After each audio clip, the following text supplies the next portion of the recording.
À 2 pas du ministère de la Culture, le Laboratoire, un lieu d'exposition créé de toutes pièces par MPI Action, un enchaînement de bureaux et de galeries, 1800 mètres carrés, aujourd'hui dédiés à l'art.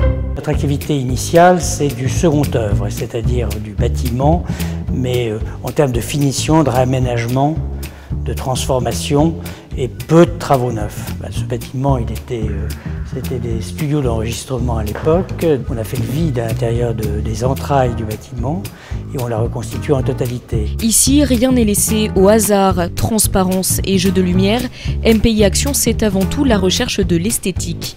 Avec le temps, l'entreprise s'est également spécialisée dans la mise en valeur d'œuvres d'art et l'agencement des musées. L'aménagement muséographique, c'est actuellement la moitié de notre activité, c'est-à-dire la mise en scène et la présentation des œuvres, tant classiques qu'art moderne ou art contemporain. Des chantiers colossaux, le Louvre, Orsay, la Cité de la Musique, le Musée des Arts Décoratifs ou dernièrement le Grand Palais pour l'exposition consacrée au peintre Claude Monet. Sur Monet, on a recréé l'espace, c'est-à-dire que si on va au Grand Palais, dans les galeries nationales, lorsqu'il n'y a rien, on a 4 murs, un plafond et une dalle en béton au sol.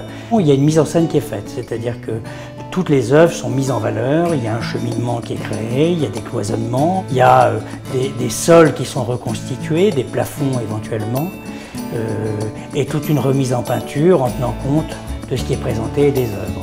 C'est la présentation de mobilier qui va être fabriqué ici. Et c'est à quelques kilomètres de Paris, à Vitry-sur-Seine, que les décors sont imaginés puis construits.